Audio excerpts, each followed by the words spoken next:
Hello guys, कैसे हैं आप सभी। तो गाइज आज के इस वीडियो में हम बात करने वाले हैं नवोदय विद्यालय समिति नॉन टीचिंग भर्ती परीक्षा के रिजल्ट के बारे में। तो गाइज अगर आपने अभी तक हमारे चैनल को सब्सक्राइब नहीं किया है तो प्लीज़ कर लें और वीडियो को आखिरी तक देखें, जिससे आपके सभी डाउट क्लियर हो सकें। तो गाइज सबसे पहले हम बात करते हैं एनवीएस नॉन टीचिंग भर्ती 2024 के रिजल्ट के बारे में। तो गाइज केवल 3 post NVS JSA, lab attendant और एमटीएस को छोड़कर बाकी सभी पोस्ट का स्कोर कार्ड और रिजल्ट नवोदय ने जारी कर दिया है। साथ ही मेस हेल्पर, लीगल असिस्टेंट और अदर पोस्ट जिनमें स्किल टेस्ट होना है, उसका स्किल टेस्ट के लिए क्वालिफाइड कैंडिडेट का भी नाम नवोदय ने जारी कर दिया है। अब केवल जो 3 पोस्ट हैं, जेएसए, लैब अटेंडेंट और एमटीएस, इन 3 पोस्ट का रिजल्ट नवोदय ने नहीं दिया है। तो गाइस इसके पीछे की वजह क्या है और कब तक इसका रिजल्ट आ सकता है, हम इसके बारे में बात करेंगे।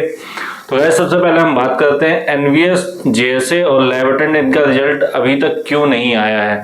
तो गाइस जब एग्जाम हो रहा था 14 से 19 मई के बीच में जब एग्जाम हुआ है, तो एनवीएस, जेएसए और लैब अटेंड एमटीएस, इनका एग्जाम जिस दिन था उसी दिन कई जगहों से, कई सेंटर्स से हमें स्कैम की खबरें आई कि अरुणाचल प्रदेश में, हरियाणा से स्कैमर्स के द्वारा, सॉल्वर गैंग के द्वारा एग्जाम को मैनिपुलेट करने की कोशिश की गई। आरोपी पकड़े गए। पुलिस ने बाद में वीडियो जारी करके अपना बयान भी दिया। तो गैस केवल इन 3 पोस्ट में गड़बड़ी हुई थी।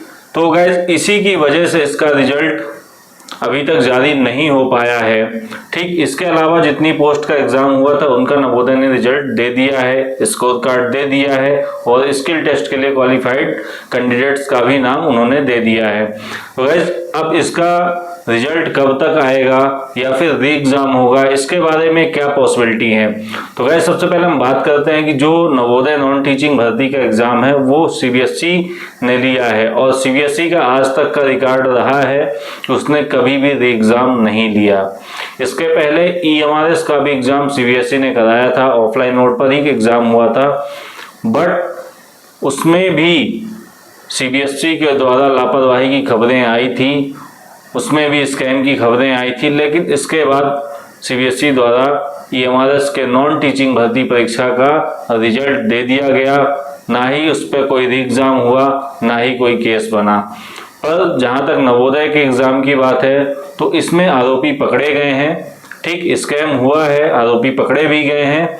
लेकिन जहां तक री एग्जाम का सवाल है तो री एग्जाम की पॉसिबिलिटी ना के बराबर है। अगर कोई मुझसे पूछे कि री एग्जाम होगा या नहीं तो मैं बोलूँगा कि 99% री एग्जाम नहीं होगा और 1% पॉसिबिलिटी है कि री एग्जाम होगा। ठीक, अभी नवोदय ने 3 पोस्ट का रिजल्ट रोक के रखा है। हो सकता है कि 10 से 15 दिन बाद नवोदय इनका आंसर की या स्कोर कार्ड जारी कर दे। ठीक, तो आंसर की इसलिए बोला जा रहा है क्योंकि ये जो 3 पोस्ट है नवोदय, जेएसए, लैब अटेंडेंट और एमटीएस, इनका जो है आंसर की भी नहीं खुली थी। जो अपना पोर्टल खुला हुआ था आंसर की चेक करने के लिए, तो अपन उससे आंसर की नहीं चेक कर पाए थे। तो गाइज हो सकता है, पॉसिबिलिटी है कि नवोदय इनका आंसर की दे, उस पर ऑब्जेक्शन करने का टाइम दे या फिर डायरेक्ट स्कोर कार्ड दे दे।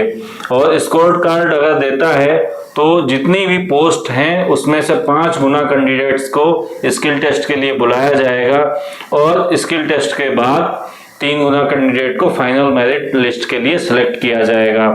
तो गैस हमें कम से कम 15 दिन वेट करना पड़ेगा ताकि ये क्लियर हो सके कि नवोदय बची हुई पोस्ट जो भी हैं उनका स्किल टेस्ट का जो सेकंड राउंड है उसके लिए ये आंसर की देते हैं या फिर फाइनल स्कोर कार्ड देते हैं। और गाइस री एग्जाम का तो मैंने बोला है कि 99% पॉसिबिलिटी यही है कि री एग्जाम नहीं होगा। ठीक, एग्जाम कैंसिल नहीं होगा और बाकी 1% पॉसिबिलिटी है कि री एग्जाम हो सकता है, एग्जाम कैंसिल हो सकता है। बाकी इसमें आपकी राय क्या है, री एग्जाम होना चाहिए या नहीं होना चाहिए, आप कमेंट बॉक्स में जरूर लिखें ताकि आपकी आवाज़ को नवोदय और सीबीएसई तक पहुंचाया जा सके।